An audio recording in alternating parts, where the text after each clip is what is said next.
El día de hoy vamos a hablar un poco sobre la enfermedad de Alzheimer, también conocida como EA. El grupo está conformado por María Paula López López, Jerónimo Bareño, Juan Sebastián Ponce, Heidi Jiménez, Jocelyn Tatiana Ortiz, Isabel Enciso, Sebastián Giraldo, Ana Valencia, Sofía Maris y mi persona Mónica Delgado. El objetivo de aprendizaje es reconocer el impacto del Alzheimer a nivel bioquímico y molecular. Bueno, pero ¿qué es esta enfermedad? Es un desorden neurodegenerativo descrito por el psiquiatra alemán Alois Alzheimer en 1906. Es la causa más común de demencia senil en la población de la tercera edad. Funcionalmente se caracteriza por un declive progresivo en las funciones cognitivas, es decir, pérdida de la memoria y cambios de personalidad.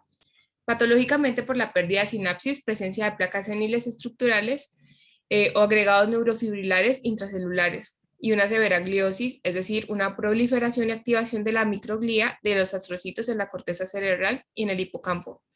También también se observa una deposición amiloide fibrilar en los vasos cerebrales de pequeño y mediano tamaño que resulta en una disfunción vascular, lo que se va a considerar como un elemento activo en el mecanismo de la neurodegeneración y una contribuyente principal a la patogénesis de la enfermedad. En esta enfermedad también vamos a observar un estrés oxidativo aumentado, respuestas inflamatorias amplificadas y una desregulación de la homeostasis del calcio. La variante genética más fuerte para la EA, típica de inicio tardío, es la polipoproteína E. Las placas amiloides extracelulares y los ovillos neurofibrilares intracelulares son las dos lesiones características de esta enfermedad. Respecto un poco sobre los factores de riesgos, encontramos principalmente la edad, que es el principal factor de riesgo, la historia familiar, que es el segundo principal factor de riesgo, la diabetes, la cual la tipo 2 aumenta 2 veces el riesgo, hipertensión arterial, fumar, obesidad y dislipidemia. Aquí podemos encontrar un cerebro normal comparándolo con un cerebro que pues, posee Alzheimer. Bueno, la pregunta que nosotros escogimos fue, ¿qué es el citoesqueleto y cuál es su función en la neurona? Primero, el citoesqueleto es una estructura tridimensional que le va a aportar a la célula lo que es soporte, estructura y movimiento. Este citoesqueleto está compuesto por diferentes proteínas, como lo son filamentos intermedios, microtúbulos y filamentos de actina. Bueno, los filamentos de actina son regulados por la modulación de la polimerización y actúan a nivel de la espina dendrítica en su eliminación y mantenimiento de la estabilidad, tamaño y forma. Por otro lado, también se encuentra que los microtúbulos, cuya función principal, además de la estructural, es de actuar como medio de transporte a nivel axonal para diferentes moléculas en la neurona, como lo pueden ser vesículas sinápticas con neurotransmisores en su interior u organelas. También pueden actuar como medio de transporte para moléculas de desecho dirigidas hacia los lisosomas.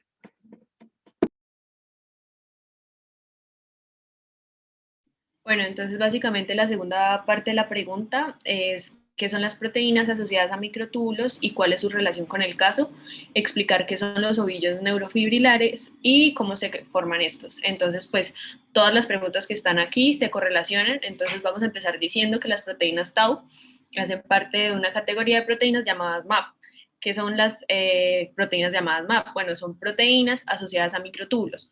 Estas proteínas lo que van a hacer es que van a ayudar a polimerizar y despolimerizar los microtúbulos. Entonces, cuando se encuentran fosforiladas, se van a hacer cargo de esta función y esto va a ayudar pues al correcto mantenimiento del citoesqueleto. Entonces, la proteína tau va a tener tres dominios, que son el dominio C-terminal, el dominio de prolina y el dominio N-terminal. Entonces, el dominio C-terminal es el que va a estar actuando directamente con el microtúbulo.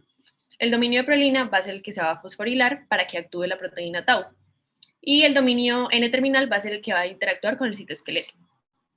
Entonces, cuando la proteína tau se encuentra fosforilada es cuando va a actuar de la manera correcta. Aquí vemos que cuando la proteína tau está hiperfosforilada va a ser agregada. Entonces, aquí podemos ver una neurona sana y una neurona enferma cuando la proteína tau se encuentra fosforilada normalmente, pero entonces cuando la proteína tau se hiperfosforila, va a hacer que ese ensamblaje del microtúbulo no se realice correctamente, por lo tanto va a haber una inestabilidad y esa proteína tau se va a desencadenar o desencajar de ese microtúbulo. Entonces, cuando se desencaja de ese microtúbulo, se van a formar unos conglomerados de proteínas helicoidales de filas de proteínas tau y van a formar los ovillos neurofibrilares. Entonces, estos ovillos neurofibrilares van a bloquear el paso de las vesículas y de los organelos que tienen que ser eliminados, y por lo tanto, si se bloquean las vesículas que pasan por los microtúbulos, pues no va a haber una sinapsis, porque en su interior pues cargan neurotransmisores. Entonces, lo que vemos acá es básicamente dónde son los sitios donde se han formado ovillos neurofibrilares, que son en el hipocampo mayormente, y en la corteza frontal, que se hacen cargo de la memoria y del aprendizaje. Entonces, esto es básicamente lo que pasa a nivel neuronal con las proteínas tau y pues cómo se forman. Muchas gracias.